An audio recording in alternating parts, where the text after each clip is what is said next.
and welcome to Let the Stone Speak. I'm Brent Nagtegaal, your host here in Jerusalem, Israel. This is a podcast where we talk about the latest in biblical archaeology. And it has been a big week this past week for us in the Armstrong Institute of Biblical Archaeology, putting out our next edition of the Let the Stone Speak magazine.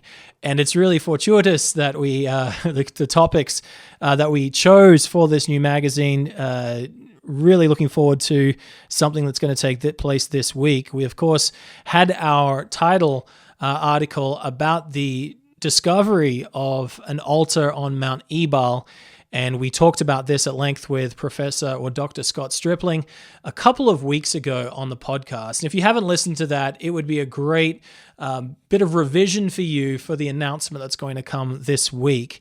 We did our issue on a couple of stories, and one of them was the altar, and the other one is kind of a write-up, an edited write-up of the interview we did with Dr. Stripling.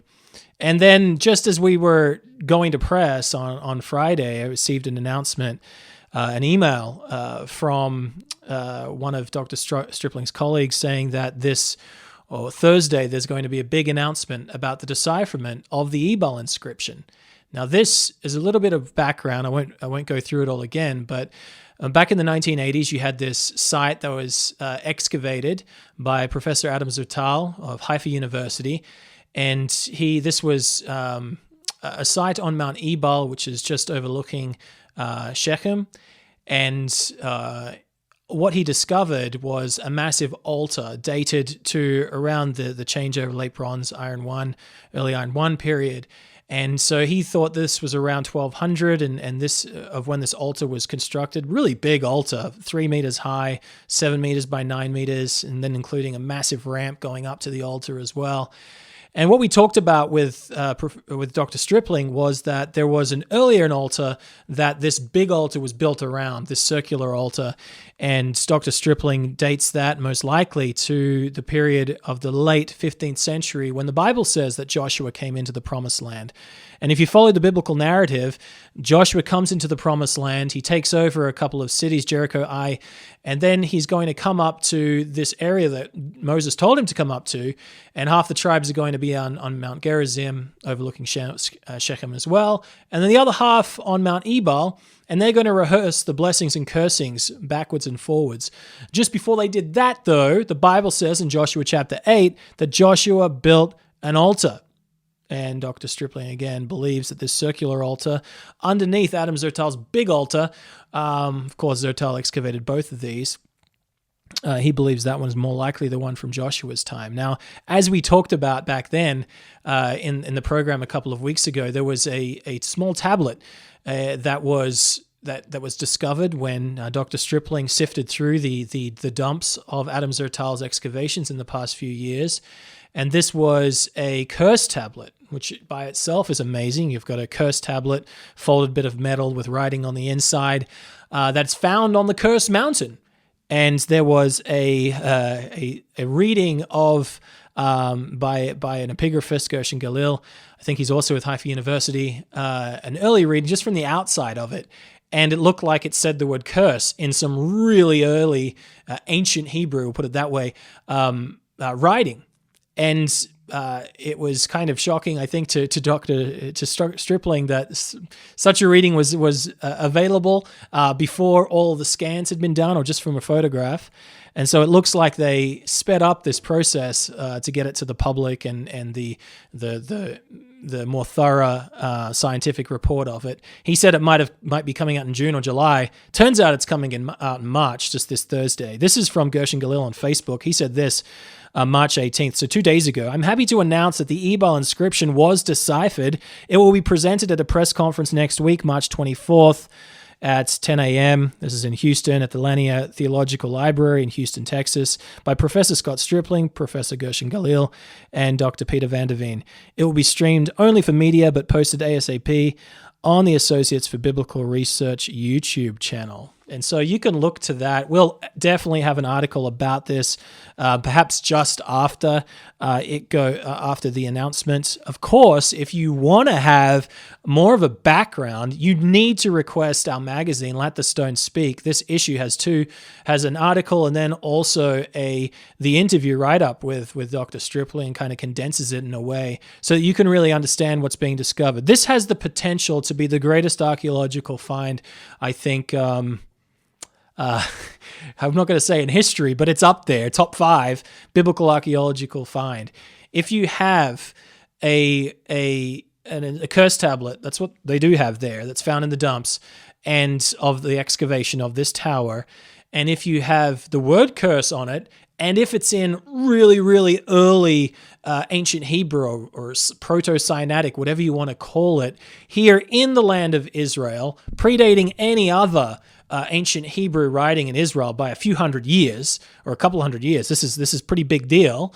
So it's early Hebrew writing, curse on Mount Ebal, writing about a curse on Mount Ebal, and then perhaps even the metal itself. Where did the lead, I think it is, where did it come from?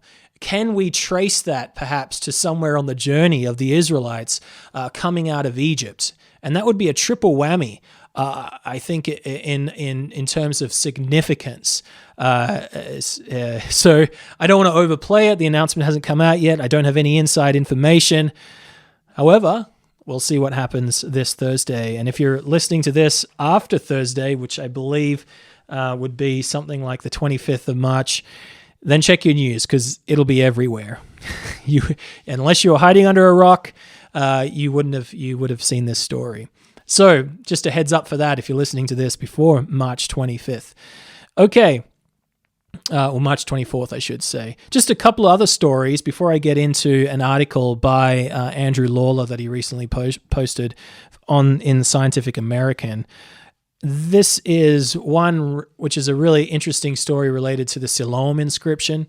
If you remember your biblical history, you know that during the time of King Hezekiah of Judah, you had the invasion into Judah of Sennacherib, the Assyrian king, and he's coming down to Judah. He takes over a number of cities. He takes over 46 cities, I believe he writes, on the Sennacherib prison, or the Taylor prison, as it could be called. And he takes over Lachish, the second biggest city in Judah, or second major city in Judah, behind Jerusalem, and then he turns his army on Jerusalem. And the Bible says that after Hezekiah repents and goes to Isaiah, and Isaiah tells him what's going to happen, that God is going to save Jerusalem for David's sake and for Jerusalem's sake from 185,000 Assyrian soldiers.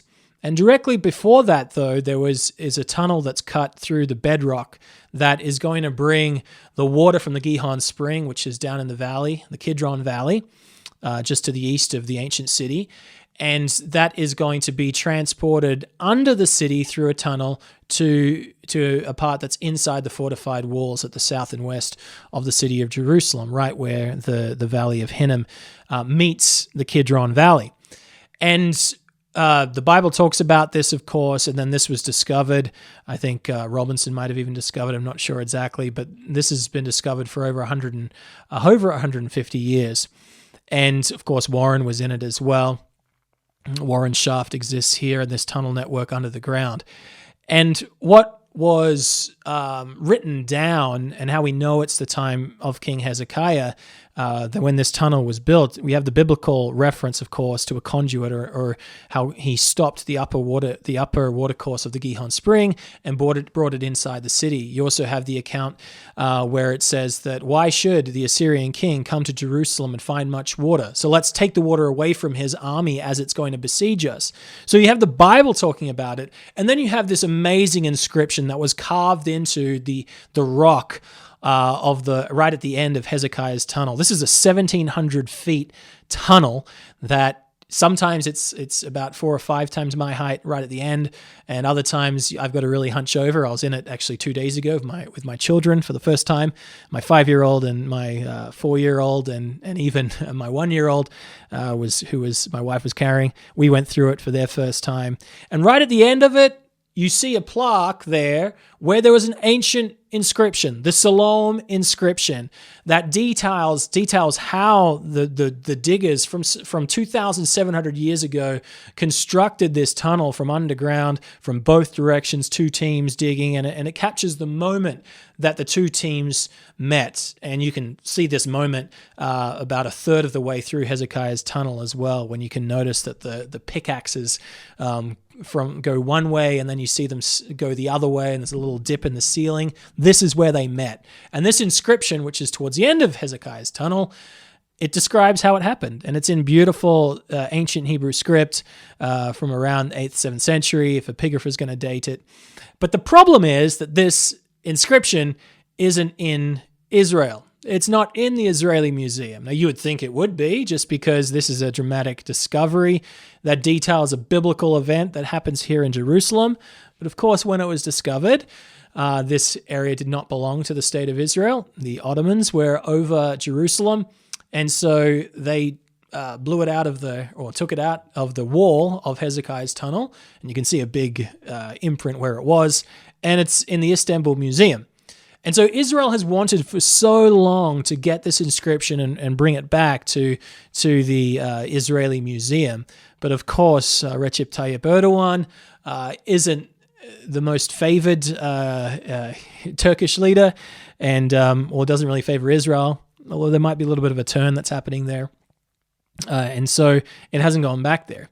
And so we actually heard from somebody in the know that it was going to come back. And this trip by Isaac Herzog, the leader of the president of Israel, he had a visit to meet Erdogan. And this was one of the reasons for the visit, to bring this back. And there was going to be a candelabra or something that was going to go to Turkey. Well, it turns out that I think it was the Times of Israel's Hebrew sister site that broke a story saying that it was coming back. And I think it was coming back, and it might still come back. But unfortunately, it hadn't come back yet. And so they leaked this story, or the story comes out before it's even in Israeli hands, it seems, and it causes a major backlash. And you've got the Daily Sabah, which is a Turkish paper, which basically an Erdogan mouthpiece, saying that, nope, not coming back. And so we had a story ready to go. Christopher Eames wrote a story ready to go about it coming back. And we held off. We held off for precisely this reason, that it might not make it back. Because I don't know how it happened, but somebody got wind of it. Somebody publishes a story. And this is the thing that is going to not look that good, I think, for Erdogan, or for some popular support for him amongst people of his own country. And so he played down it, said it wasn't going to happen. It may still happen, but nevertheless, it's whoever did that, you should have just kept it on the quiet until Israel had it in the Israeli Museum. That would have been a good idea. But now we'll see how whether it actually comes back or not. So that is another interesting story related to the Siloam inscription. We've been going for about 10 minutes or so we might just take a short break. And when we come back, I want to discuss an article in the Scientific American by Andrew Lawler, the author of this book here, Under Jerusalem. Again, this is another book that you probably have heard quite a lot about. We've quoted it and talked about it a little bit. And if you've listened to other biblical archaeology podcasts, you would have seen perhaps Lawler being interviewed about this book. And we're going to go into just the most recent of his articles, which takes a lot of information from his book, and discuss some of the good parts of it, and then also some of the parts that are flagrantly false. So stay with us. We'll be right back.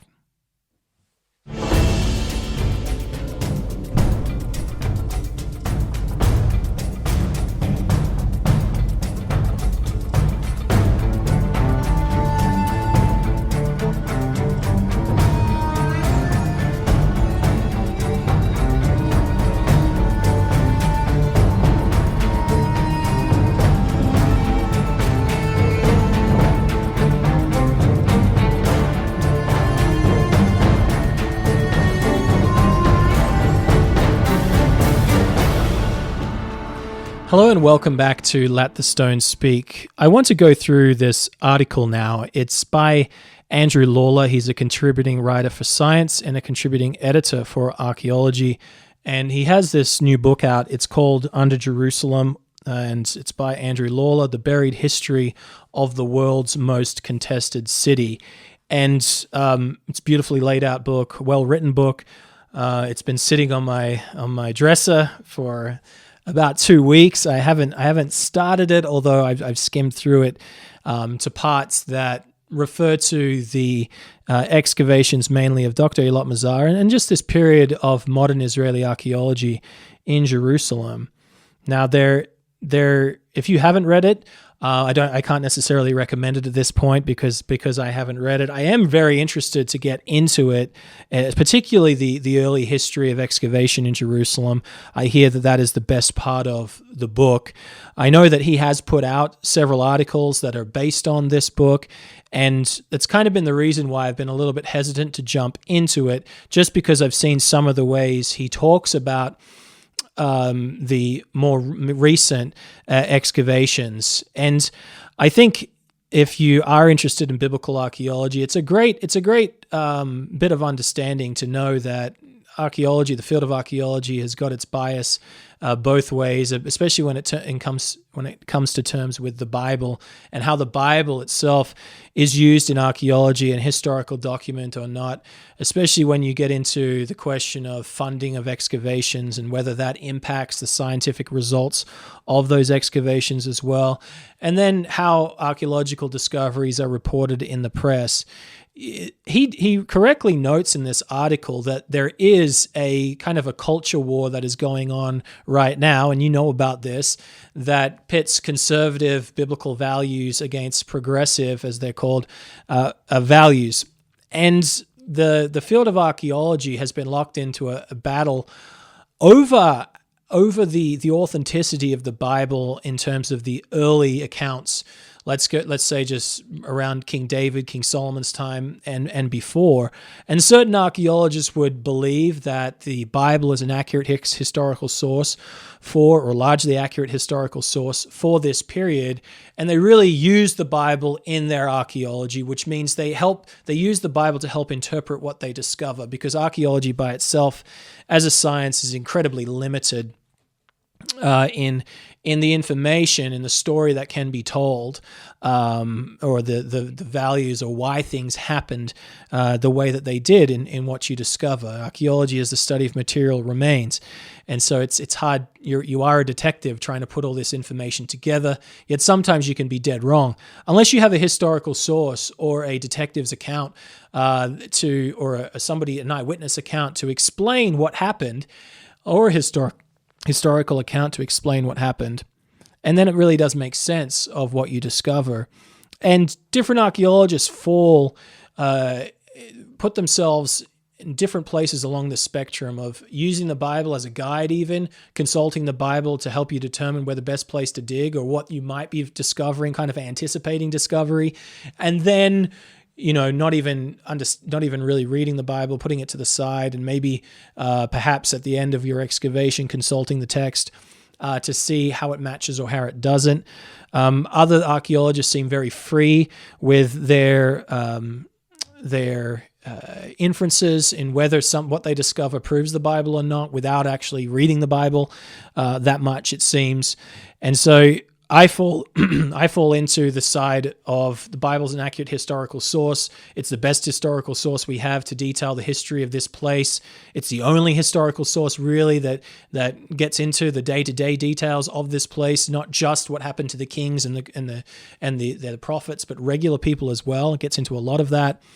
And so we would follow the model of Dr. Eilat Mazar and her grandfather Benjamin Mazar, and who really did, though they didn't believe in the theology of the Bible or God's ability to act in the human sphere in a miraculous way, they did use it.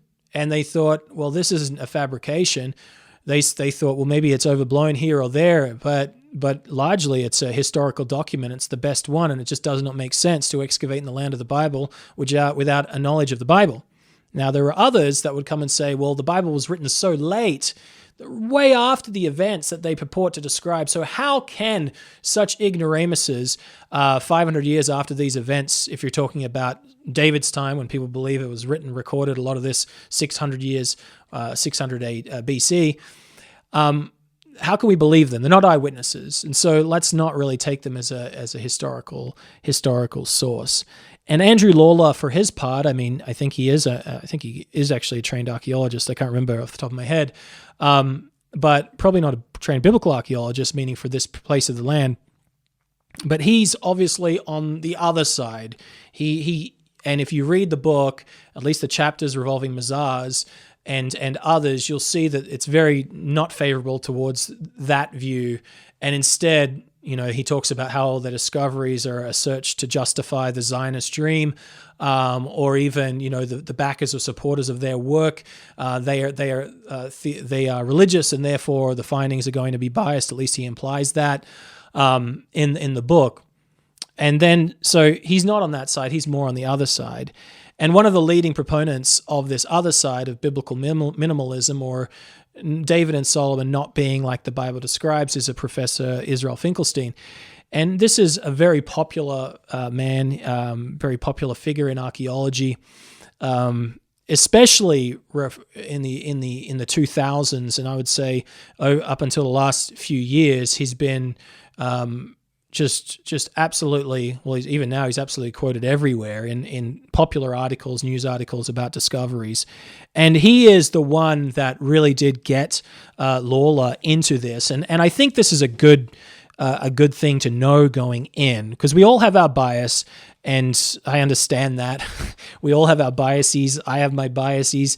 It doesn't mean that one of them doesn't mean it's wrong either, but it's smart to know going in what somebody's perspective is, so that you can just strip down what they describe or how they describe things, get to the facts, and then make a judged decision. And this is what he writes in the acknowledgments. This is right at the end of the book. The archaeologists of the Israel Antiquities Authority, with the cooperation of its spokesperson Yoli Schwartz, were particularly open and helpful, allowing me full access to their ongoing excavations and making time in their packed schedules to answer endless questions. The Tel Aviv University archaeologist Israel Finkelstein, who took me on my initial tour of underground Jerusalem, must shoulder a good deal of responsibility in sparking the idea to pursue the topic. So this is his introduction to this, and I recall in 2018, Mr. Lawler and Professor Finkelstein visiting the dig site of Dr. Eilat Mazar, and very nice individuals. I'm not going to speak against just them personally, but that's his point of view now for this book. So if you're going to discredit an archaeologist based on the people that are perhaps funding her excavations or his excavations, or their beliefs whether the Bible is an accurate historical text or not, you have to see that Lawler has his bias right from the beginning as well, and his bias is on the opposite side. His bias is more towards the Israel Finkelstein side, the Tel Aviv University side, and that's what you get from this article. Hebrew University, bad. Tel Aviv University, good. Hebrew University, backwoods Bible bashers or Bible thumpers, whatever you want to call it.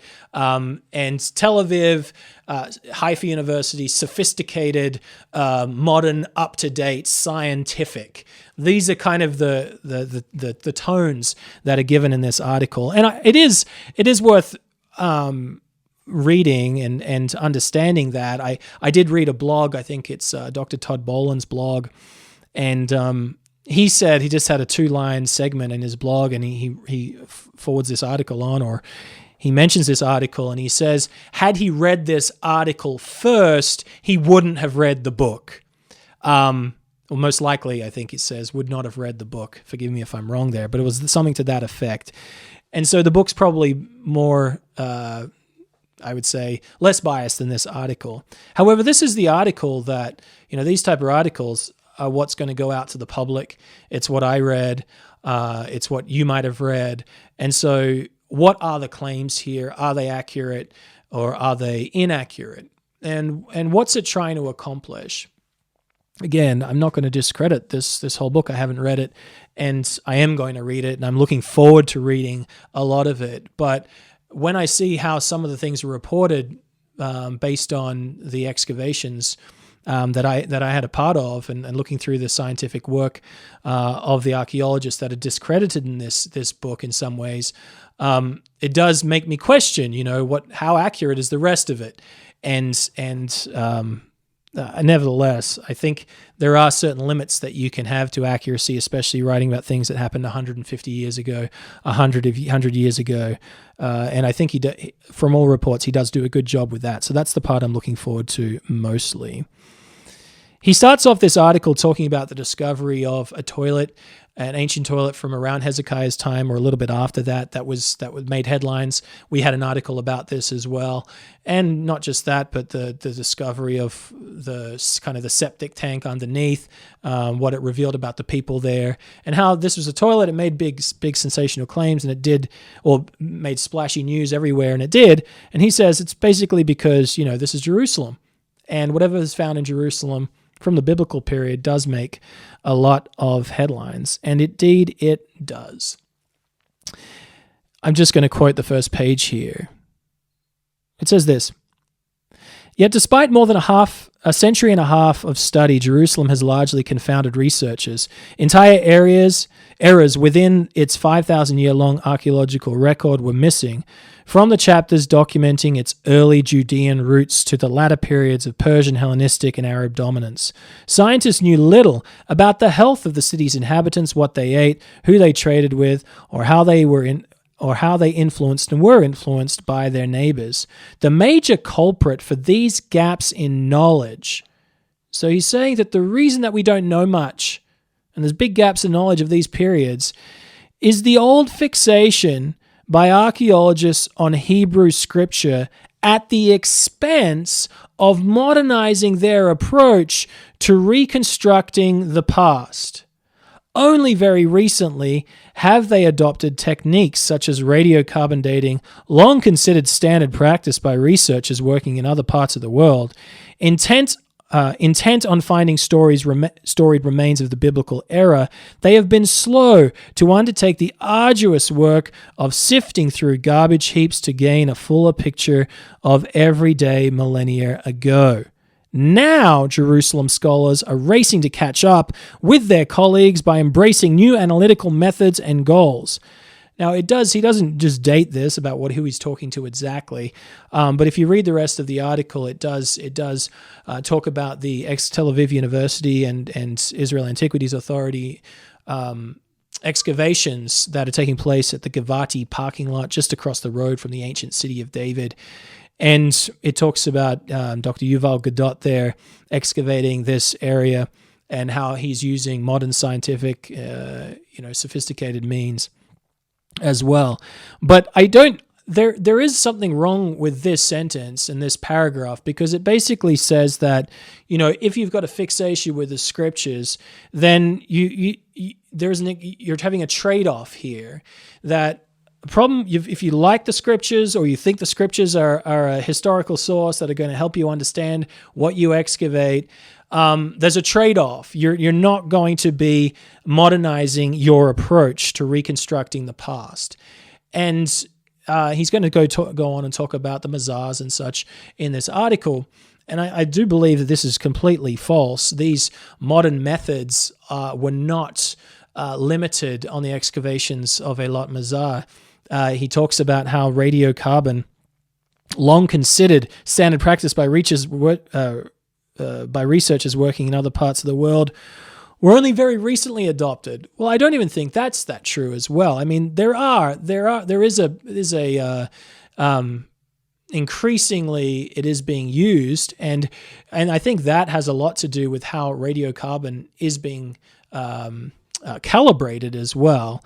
And so I do think that they're not mutually exclusive. You can have a firm understanding of the biblical text and hold that up as being an accurate historical source, innocent until proven guilty, and also combine that with modern scientific archaeological excavation methods. This is something that that can be done. It should be done. A modern scholar that leaves the Bible to the side and then just uses the modern scientific archaeological techniques is going to be deeply missing out on a lot of information. To have a historical source, even if you think it's somewhat biased, and not use it and just favor the hard science, you're going to miss a lot of the picture. And so these aren't mutually exclusive. They both should be used in archaeology. Then he talks about, just skipping a few pages here, he talks about how after the 6-Day War, finally you had Israeli archaeologists, Jewish archaeologists that can start excavating the ancient city. Again, if you're unfamiliar with the geography of Jerusalem, it is a fact that the ancient city of King David, the ancient city of King Solomon, the ancient city of King Hezekiah, and the other biblical kings of Judah, their city was in East Jerusalem, as it would be described today. It is in the area that was occupied by Jordan up until 1967. And if you're going to find ancient Jerusalem, you have no choice but to excavate in East Jerusalem. And so after the 6-Day War, Israelis had control of this area and they put to excavating. And we talk a bit about this history in the lead article in the personal of the Let the Stone Speak magazine of this current issue. And you do well, again, to get your free copy, free subscription of this magazine, Let the Stone Speak. It's sent out, again, 6 times per year. And it's free. We'll send it to you wherever you are. Of course, you can access it online as well. If you want a free copy or free subscription, write your emails to letters@armstronginstitute.org, or you can go to our website, armstronginstitute.org, and you'll see the magazine there on the front page. Just scroll down and you can get yourself a free subscription for a year and then renew it every single year, and we'll never charge you for it. It's a bargain. And we have an article again about this moment when Israel finally had the opportunity to excavate these areas of their forefathers. For the first time, Jewish Israelis had a chance to probe underneath the city even as they reshaped it above. Unlike Robinson's mostly Christian successes, this new generation of biblical archaeologists was overwhelmingly made up of agnostics and atheists with very little interest in proving the truth of Scripture, but they were also nationalists, fascinated by the Jewish past, and viewed the Bible as a foundational text of their new homeland. Benjamin, new homeland. I don't get that. That's their homeland. They were there before. Benjamin Mazar, a famous archaeologist and president of Hebrew University in Jerusalem, was unapologetic about their bias. Biblical archaeology was a part of the Zionist idealism. It's interesting. I mean, if you even talk about Finkelstein, he's an ardent Zionist. He would say the Bible is definitely part of this as well, as part of the Zionist idealism, I would say. Perhaps I'm wrong there, but I would think he would. He writes this: Mazar and his colleagues found luxurious villas, grand avenues, and even the ancient world's most impressive pedestrian overpass, all dating to the era of King Herod the Great and his successors, who ruled Judea under Rome's authority in the century before and during the time of Jesus. So they have massive Second Temple period, as we would describe it, or Herodian period remains there, just south of the Temple Mount, excavated here in 1968 through to 1978 is when those excavations took place. He continues, when an internal civil war turned into an uprising against the empire, Roman legions destroyed Jerusalem in CE 70. These discoveries electrified the Jewish public by bringing to light physical evidence of the time when it was a famous and prosperous Jewish city.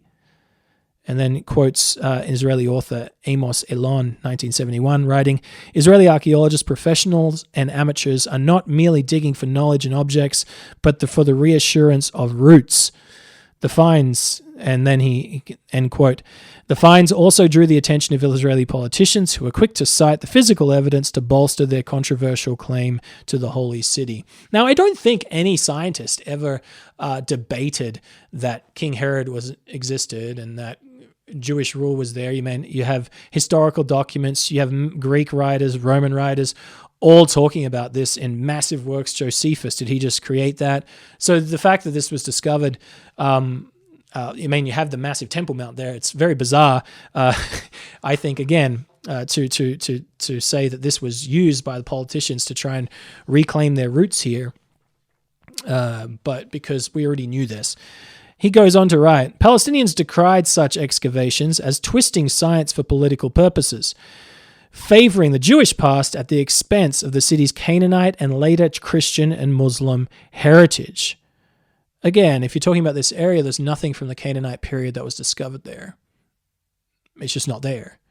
The city from Canaanite times was lower down, further around the Gihon Spring and the lower city of David. There's nothing there from Canaanite. So is he not? They can't draw attention to something that's not there, that they didn't excavate. But then he says here that favoring the Jewish past at the expense of the city's ancient Canaanite and later Christian and Muslim heritage. Now, I think you should visit this site. If you read that and think, wow, that's not fair, they don't draw attention to these other periods, the Christian and Muslim heritage.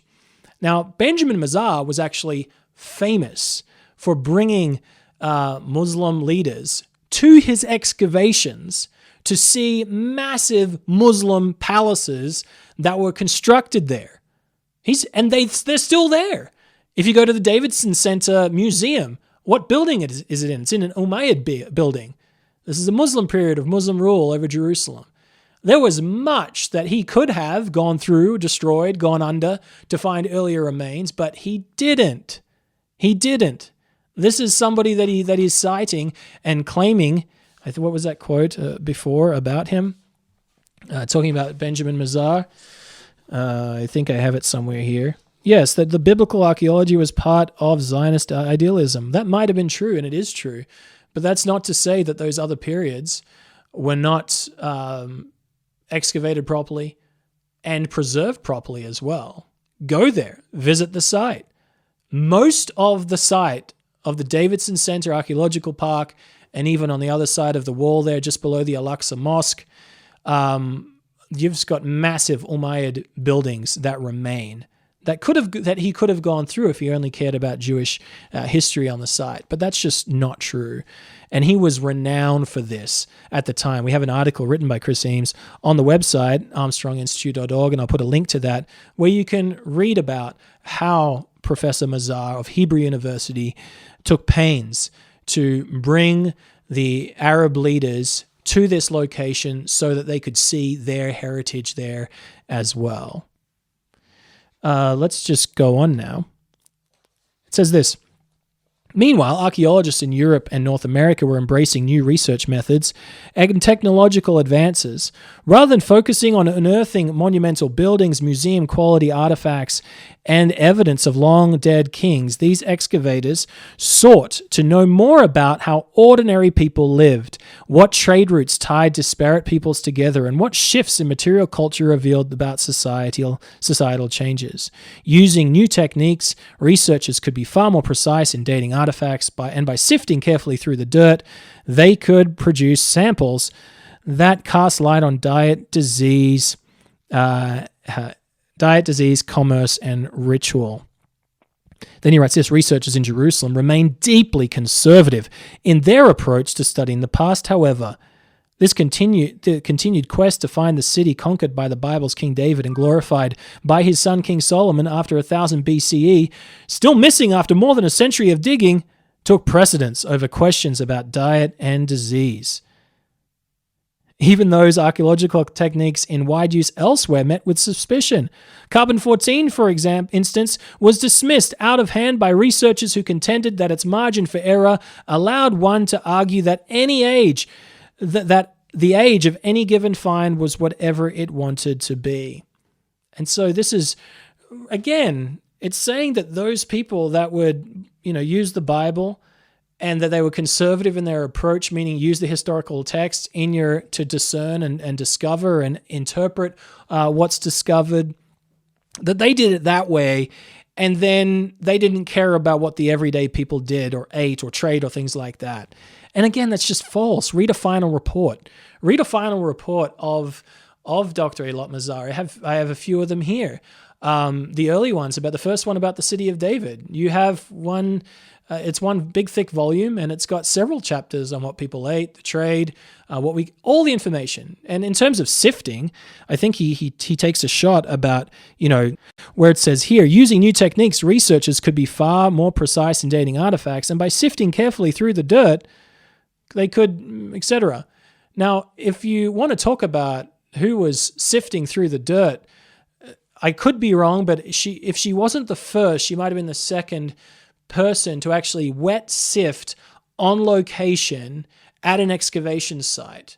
The excavations at the summit of the city of David by Dr. Eilat Mazar. Before all these other excavations started wet sifting their material, she did it on site. She said, well, this material is just too important for any trace of information to be lost. So we're going to wet sift it all. And from that, you discover all the different botanicals that were there, the fish bones. You do flotation to try and see what vegetation was there. All of that was done. All of that was done back in 2006. And so again, I don't know. Let's go for science. Science doesn't put the Bible away and just focus on these modern techniques. It brings it together. The modern techniques in the context of a historical source. They should go together.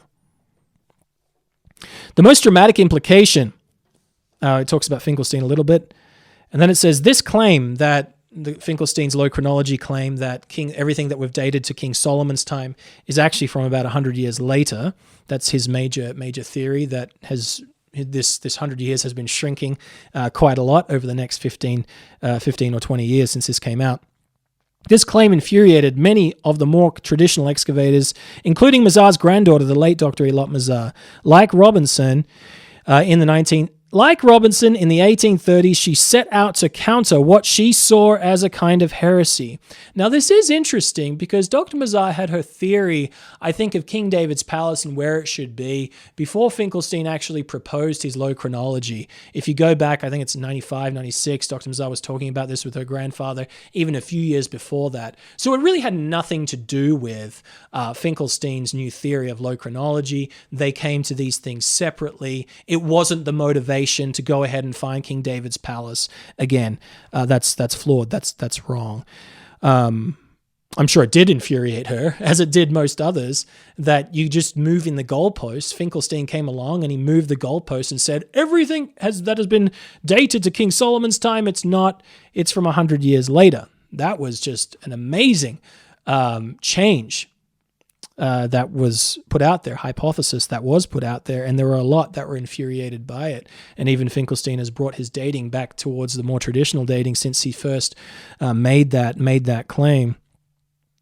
And that's what science can do. I mean, and that's what's the beauty of these hard sciences, as he's talking about. There are a lot of more modern techniques that we can see and use and are being used in Jerusalem, elsewhere, Hebrew University, Tel Aviv University, and they help get at the truth. They really do. And so these are wonderful things. And as you get more of these details and modern methods become more precise, it actually is getting closer towards the biblical side version of the history. We're not afraid of, I think if you talk to any biblical archaeologist or archaeologist that believes in the authenticity of the Bible, the accuracy, historical accuracy of the Bible, he wants more modern methods being used. Moving towards the end of the article, it says this: with Mazar's passing, Hebrew University's Yosef Garfinkel is taking up her biblical standard. 6 weeks before Mazar's death, she called him to her bedside and asked him to continue her excavations in the City of David National Park, where she found the putative palace. He remains unconvinced that she clinched her case, but hopes to find the necessary evidence by restarting the dig in the near future. And so this is the way he concludes this article. Again, he talks about how Dr. Mazar has died and Professor Garfinkel of Hebrew University is going to take over some of her excavations. However, to say that he hopes to find the necessary evidence that it's a palace, that's not true. He hopes to find what he finds, and you can talk to him and you can understand that. He'll hope to find what he finds, and if it is evidence of the palace, great. If not, I'm sure he'll let the stone speak in that way. Continuing, I'll just skip a paragraph because I'm running out of time. It says this: the resurgence of what Finkelstein sees as a traditional form of biblical archaeology leaves him troubled. He wants to put Jerusalem in the wider context of the fluid ancient Middle East and set aside the fixation on proving the existence of this or that monarch. Quote, But the wave of conservative scholarship, quoting Finkelstein now, is becoming stronger and stronger. It's not just Eilat Mazar and Yossi Garfinkel. It's quite depressing. We're losing the battle. We're losing the battle, is what Finkelstein says. And then Lawler writes, to combat this trend of conservative scholarship using the Bible in archaeology, discoveries, how they relate to the Bible, discussing that, to combat this trend of conservative scholarship, what do we need to do? Finkelstein launched a new archaeology program at the University of Haifa last fall that will emphasize cutting-edge science, international collaboration, and museum studies with its own deep-pocketed supporters. So I don't understand this. To combat a trend of conservative scholarship or biblical archaeology, of using the Bible in archaeology, how do you combat it? Cutting-edge science, international collaboration, museum studies with their... I mean, this is bizarre. It's bizarre. You're going to combat the archaeology of esteemed Israeli scientists of Hebrew University by using the same cutting-edge technologies, international collaboration that Hebrew University uses. What do you think is going on at Hebrew University? Just they're backwoods folks, head in the Bible, go out to the site. This proves the Bible.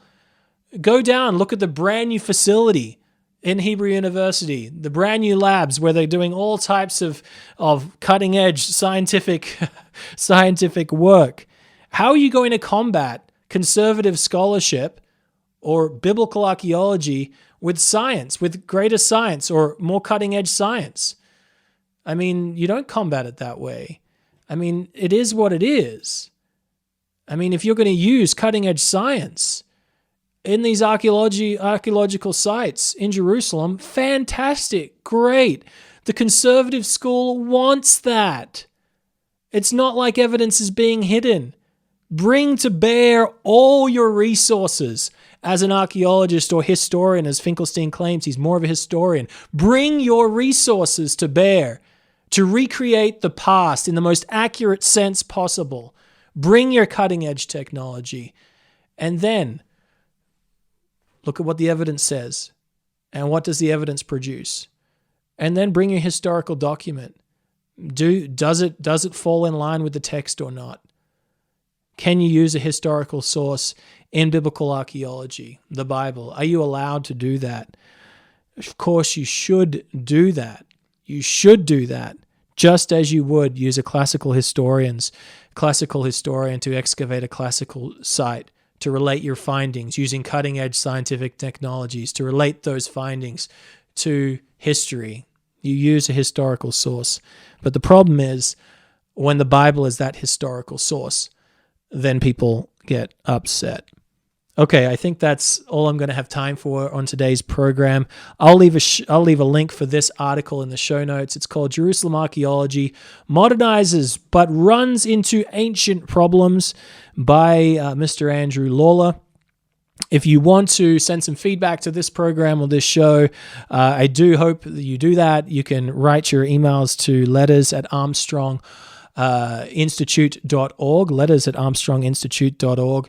Please do go ahead and request our magazine or even sign up for our daily email or our brief email that comes out whenever we have new content. You'll really want to just read through these couple articles that we put out in the next edition of Let the Stone Speak. We're going to post them online, and perhaps I can put a link to them as they go online here the next day or so in the show notes of today's program, so that you can be ready for this dramatic discovery that's going to, I assume, is going to be presented to the public this Thursday and Friday, probably, if you're here in Israel, Thursday night. Thank you very much for listening in this week. We'll give you another program next week of Let the Stone Speak. I'm Brent Nagtegaal, your host here in Jerusalem. Have a wonderful week.